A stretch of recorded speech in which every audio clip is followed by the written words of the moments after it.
Hello and welcome to Inside Cottonwood. I'm your host, Doug Bartosh, also your city manager. And we have an issue of, real interest and concern that we're going to talk about this month. And it has to do with water quality and a recent indictment that was handed down to one of our former employees. And first off, I certainly want to apologize to our customers out there because there was a kind of a slip in our quality of testing and service, and that shouldn't happen. And we've taken many steps to make sure that it doesn't happen again. My concern in addressing this issue with you today is to provide a level of assurance that nobody was ever exposed to contaminated water. Nobody's likely to get exposed in the future. And so I want to cover the complete details of how we comply with water safety standards. And so I have with me today our utilities manager, Roger Biggs, and also our compliance officer, Debbie, and I can never pronounce her, Breitkreutz. Breitkreutz. And Debbie is responsible for compliance and safety, really. And so let's start with Debbie and talk a little bit about compliance. When you're in the water business, there are a lot of standards you have to meet. There's a lot of testing standards you have to meet. Just quickly kind of talk about those standards. Okay. So what people also have to realize is in the city of Cottonwood, we're not one complete system. So because of where we're at, each of the little areas is their own system. So some of those areas are considered small systems, whereas the Cottonwood proper area is a medium system. So it depends on how they're testing, depends on the size of the system. So we, as a public water utility, community water system, we actually sample monthly for microbiological contaminants such as E. coli or total coliform and E. coli. We test monthly for chlorine residuals that have to be sent in, and we test quarterly for arsenic, and we do that for every system. And then right now on a yearly basis or an annual basis, we do TTHM HA5s, which are trihalomethanes and eoselic acids. And we're doing those annually because they just changed the rule on that 2 years ago. Those are disinfection? Those are disinfection byproducts rule. We also do lead and copper, and depending on the system, it's either triennially or it is annually. And that's pretty much what we test for. Now, and those aren't testing requirements that we come up with. No, this is all from the Safe Drinking Water Act and the Safe Drinking Water Act EPA. and the EPA. So there are national primary drinking water regulations, and even though ADEQ in our state, Arizona Department of Environmental Quality, has primacy, so they've basically taken and went to EPA and said, we're going to go ahead and enforce in our state. And that is a negotiation between them. So, but they use the same federal regulations as the EPA does. And so all of our compliance testing is essentially reported to ADEQ then? Every single bit of it is reported to ADEQ. And as we were talking, since we've owned the systems roughly since 2004, 2006, you were saying that we've probably done over 7,000 tests of our water and our wastewater during that period of time. Correct. And I asked you, have we ever had a positive test? And you said, yes, we have. I mean, a real positive test, not one that is kind of a false positive, but where water was not safe. Right. So there's in microbiological testing, there is two constituents that you're going to test for. One is total coliform, which is an indicator organism, and then if it tests positive for total coliform, the same testing constituent is used to test for E. coli or fecal coliforms. Okay. So obviously the E. coli is the worst, pathogenic bacteria that could cause illness.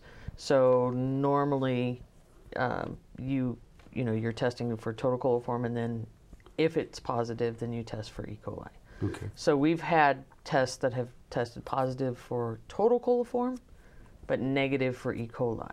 Okay. So, and a coliform indicator bacteria could be numerous amounts of things. Okay. And even, the standard methods which is used industry-wide, they'll tell you that there's total coliform indicator bacteria are a wide range of bacteria that could be causing that positive.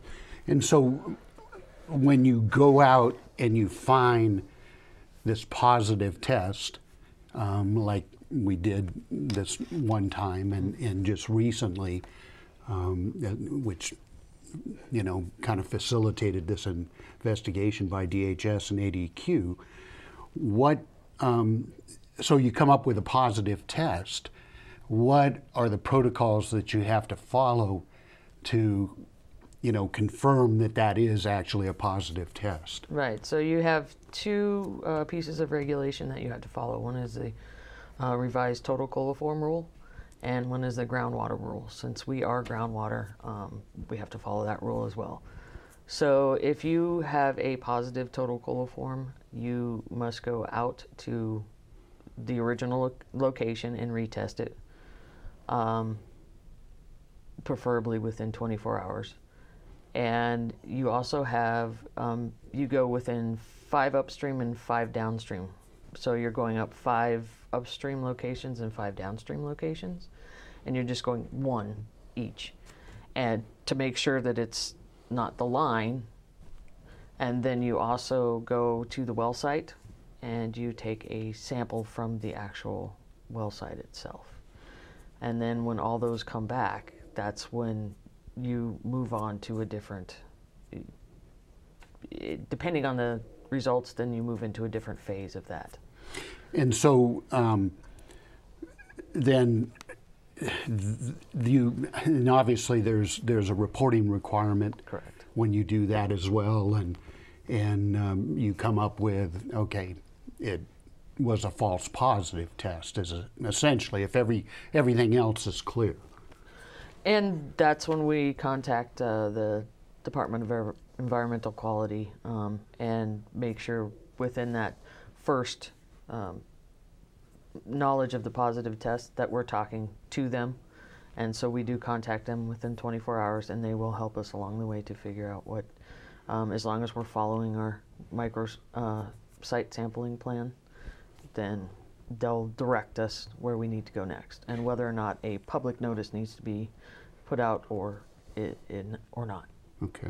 And again, I think we talked about, out of all these years and tests, we had one that actually was a positive test. And when we got into it, it wasn't in the water system, it was actually in the home. Yeah. And having to do with a water softener system that had really never been properly maintained and cared for. Correct. Which is kind of a big issue too, and we're going to take our first break and come back and talk about that too, the kind of the importance of maintaining your internal water system to ensure it's as safe as well. Mm-hmm. So come back and join us. This is an important topic and a good opportunity to get educated on our water system.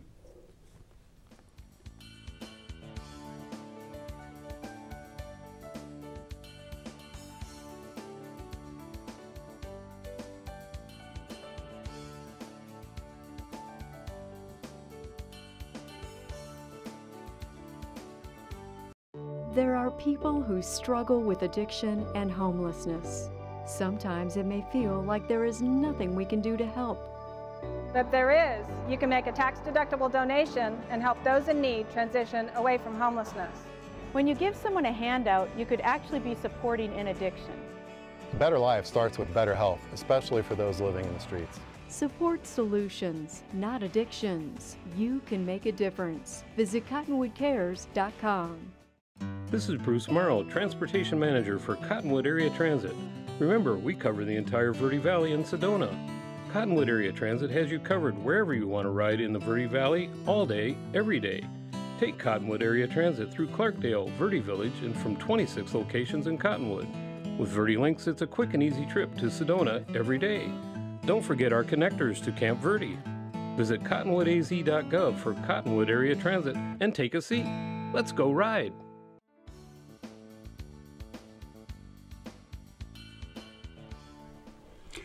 Welcome back to Inside Cottonwood. I'm your host, Doug Bartosh, and I'm here with our water folks today, and we're talking about water safety and testing compliance. And so one of the things we wanted to talk about was the kind of the internal concerns. Obviously we do a lot to make sure our water in the system is safe. Mm-hmm. But like in this one case we talked about where the problem was not in the water system, it was actually in the home. And so talk a little bit, and maybe you can cover this, Roger, is talk a little bit about what the safety concerns are in the home that people need to check for. And okay, we get calls, 1 or 2 calls a week about water quality from our customers. And we have no problem sending someone out to their house to inspect their system. And we welcome these calls. It's part of our service. Generally what we find is people with water softeners, people with RO filters under the sinks, people with older plumbing and older water heaters. This is where a lot of quality issues come from in the house. They need to service these units. They're not, you just install them and then forget about it. They need to be taken care of. The filters need to be changed, water softeners need to be cleaned and sanitized, water heaters need to be drained every once in a while to get the sediments out of them. All these contribute to a decrease in water quality within the house. And most of the water quality issues that people call us about are not in our system. They're within the house. They're past their meter. So we send people out to their house, we'll walk them through the process. But the customers need to go back to their owner manuals for this equipment and make sure that they're being properly maintained and disinfected. When you change filters in RO units, there's a very specific sanitizing process that needs to be done. So you don't touch these with bare hands. You have to sanitize everything, the case, the filters. And all these need to be done on an annual basis or according to the manufacturer's requirements. It's not something you can just set up and forget about. And a lot of water quality issues within homes come from this equipment. So. And certainly, I think one of the things you get complaints about all the time is that our water is hard, and yes, a lot of people don't like the taste of it, and certainly everybody has different tastes, but I don't find it objectionable, but I can imagine that maybe the water tastes different too, depending on what well you're on. It does. We've got because 22 of the geology wells in that well. Yeah. So and each one has different water chemistry characteristics, and yes, our water is terribly hard, and there isn't really much we as a water supplier can do about it. It's a natural condition of the water. It comes from rocks, flows through rocks, leaches chemicals out of the rocks, and it winds up in the water. Surface water is generally softer. Is it mostly calcium then? Yeah, magnesium and calcium and salts like this. It's we're actually fortunate. It may not be bad for you to drink anyway. No. In fact, what you don't want to drink is distilled water. That leaches chemicals out of your body. So we're actually fortunate to have groundwater. It's very clean as far as some of the other areas of the country where there's heavy industrial and leaking fuel tanks and gas stations and things like this, those contribute to water problems. We don't have those problems here. We're quite fortunate in that regard. However, we do have arsenic, and that's something that we treat for at most of our wells. All of our wells have arsenic. Some don't have arsenic above 10 parts per billion, so we don't have to treat those wells. But it is a challenge. And it's probably important to let people know that for years and years and years, the federal standard was 50 parts per billion. And in, I think it was 2002, it was lowered to 10. So, you know, old guys like Roger and I have been drinking probably, you know, higher arsenic levels all our lives. Yes. And so far we're still here. And the arsenic is a natural contaminant. It comes from the rocks that the water flows through, and it's the southwestern United States has a lot of arsenic. Other parts of the world have much higher levels of arsenic than we do. Bangladesh and the Indian subcontinent have higher levels of arsenic in their water.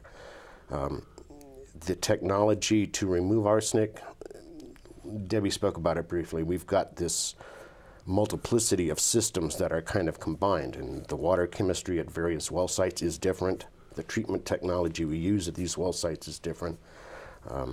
Out in the villages and in Verde Santa Fe, they're basically a box that has treatment equipment in it, where within the city, the water chemistry is different, the production is different.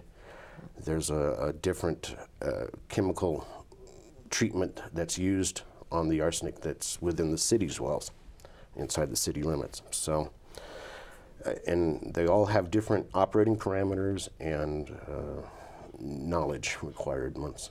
And again, if you talk to the hydrologist and the geologists in this area, I mean, we have a very kind of a fractured aquifer system underneath. So one well may be pumping from an aquifer that is almost completely disconnected from the well that's maybe just a little bit over. Yeah. And so you get that difference in water taste and maybe quality, arsenic levels, those kind of things. But essentially those are the things we continually test for, yes, to make sure that the water meets all those standards. This is not an automated system. There's a lot of hands-on. All sites are visited every day.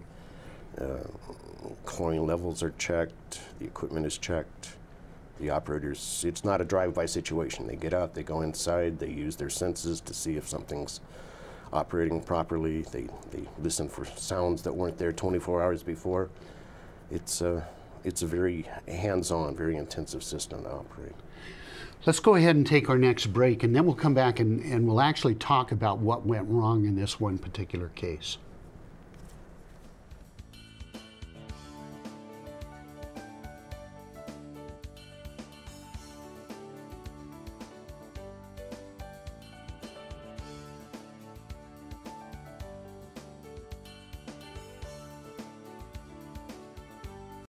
There are people who struggle with addiction and homelessness. Sometimes it may feel like there is nothing we can do to help. But there is. You can make a tax-deductible donation and help those in need transition away from homelessness. When you give someone a handout, you could actually be supporting an addiction. A better life starts with better health, especially for those living in the streets. Support solutions, not addictions. You can make a difference. Visit cottonwoodcares.com. This is Bruce Morrow, Transportation Manager for Cottonwood Area Transit. Remember, we cover the entire Verde Valley and Sedona. Cottonwood Area Transit has you covered wherever you want to ride in the Verde Valley, all day, every day. Take Cottonwood Area Transit through Clarkdale, Verde Village, and from 26 locations in Cottonwood. With Verde Links, it's a quick and easy trip to Sedona every day. Don't forget our connectors to Camp Verde. Visit cottonwoodaz.gov for Cottonwood Area Transit and take a seat. Let's go ride.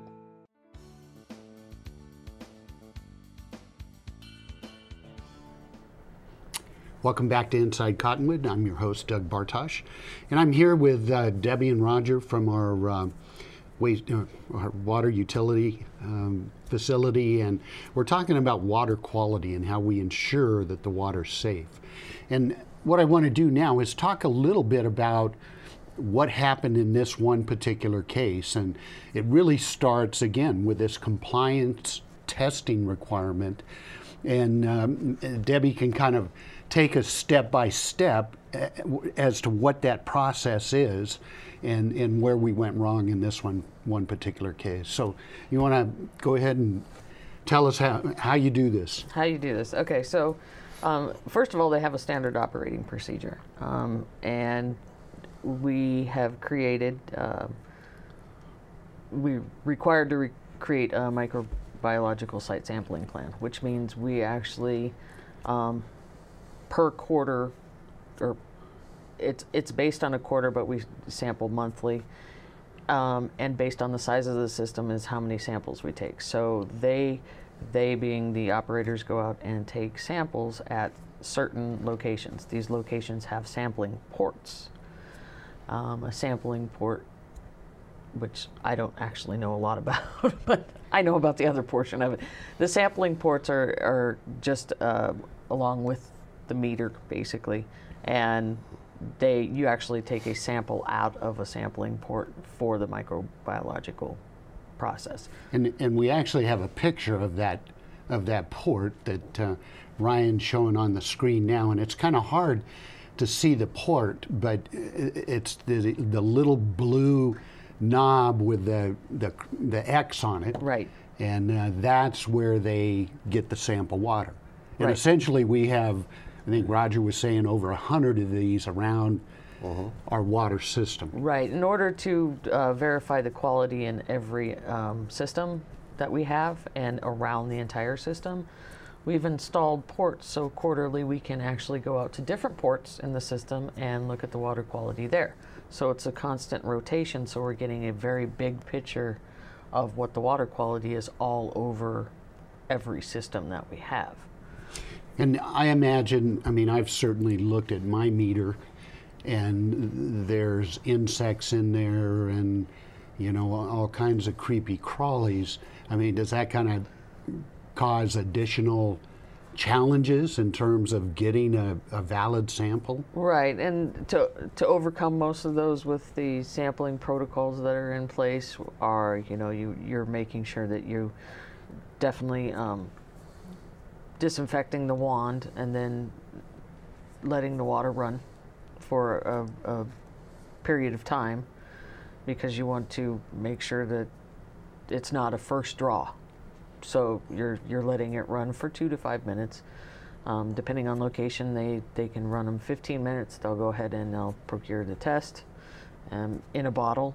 And that in itself is, you know, a kind of a hard thing. They're doing this out of the back of their truck. So it's a bottle that's, you know, yay tall. You can't set the lid down. That is a requirement. Do not set the lid down. So they actually have to get the sample. I mean, you have to be pretty ambidextrous to hold the lid, get the sample, make sure that you're getting a good sample, that the stream is the right width when you're actually getting the sample. You've got the bottle, does have a preservative in it, so you can't wash that out. So you've got to make sure that you have the correct angle when you're actually getting it into the bottle, and you're putting the lid on tight enough, and that you haven't set it down or done anything with it that you're not supposed to, and put the lid on it. You've got to write on the bottle and do it again. So it does take them quite a while at some sample port sites because of, you know, things that may happen. The wind, the rain, they say not to sample in the rain, not to sample when it's very windy. Well, and sometimes you have to sample. So you're going to try to make it as clean, the area as clean and as sterile as you can. I mean, they're wearing gloves. They actually sanitize their gloves before they take the test. So, I mean, they're sterile, not necessarily, you know, the environment, they're trying to be as cautious as they can. So in this particular case, from what our investigation revealed, this was a fairly new employee. Correct. This was the first time they had been trained, but they were out taking this sample for the first time by themselves. You can see where 3 hands would come in handy to do this. And this was a port that had a broken lid on it. Yes. So there was even more, kind of violation by critters out there, and so you could see that this was probably going to be a very challenging, sample collection for a senior person, let alone somebody who was relatively new. You can see the conflict between trying to conduct a sterile test in a non-sterile environment, next to a roadway and dust and dogs and. So the chance, and again, these are in the meter boxes all over the city, and we have another picture that just shows these can be anywhere. I mean, covered by debris, and it's a challenge for us to even read the meters a lot of times because of the location of these things. And so, understandable that he might have come up with a contaminated sample. And certainly that happens, which is why there are protocols that they're supposed to follow if that happens. And that's where we ran into problems, is they didn't follow the protocol. The foreman recognized that it was a bad sample, and instead of following the protocol, just decided to essentially just call it process control. Correct. It was a training exercise essentially for the collector. So again, Debbie, I mean, what should they have done in this particular case?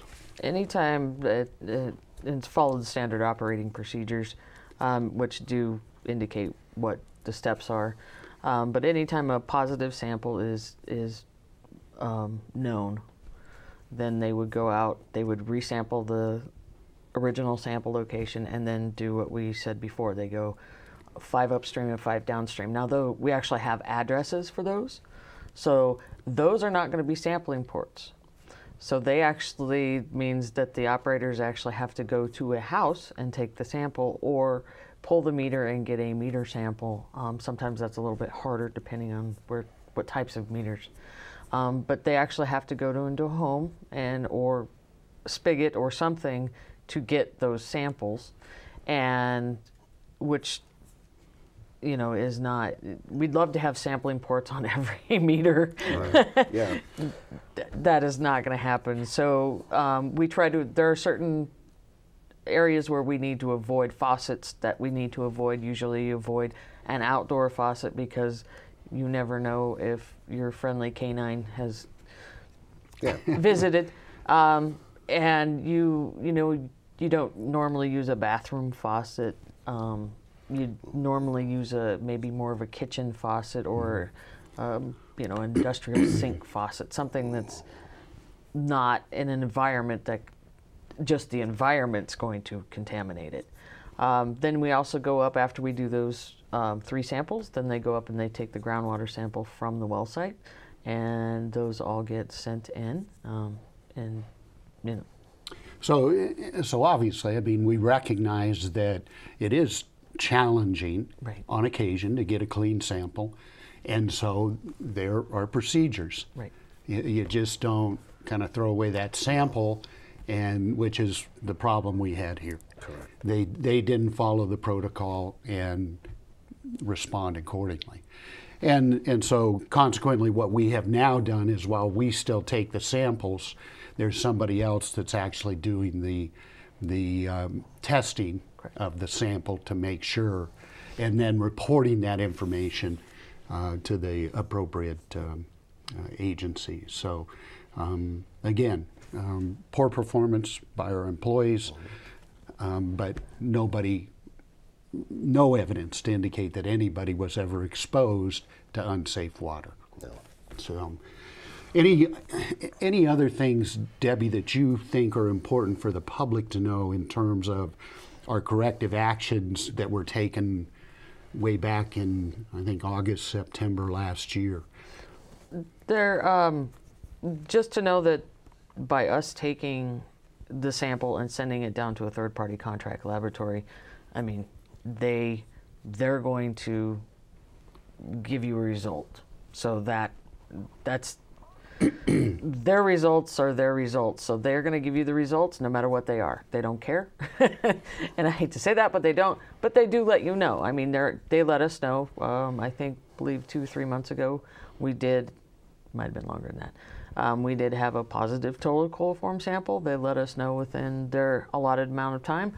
I let our regulatory agency know right off. We went and did our sample testing, followed the protocol, and it came back. It was not a false positive. It was essentially. And then we contact, like I said, we contact our regulatory agency, and they said basically, well, okay, you don't have to do a public notice for that because it, was a false positive basically that you're not going to do. But we do a lot of sampling, and I think that's what people need to realize, that the water is sampled, if not monthly. I mean, it is sampled monthly. It's sampled, quarterly. It's sampled for different constituents. MAP is the Monitoring Assistance Program from ADEQ. Now, they come out and they actually do some of the bigger, more volatile chemicals, semi-volatiles, radionuclides, some asbestos.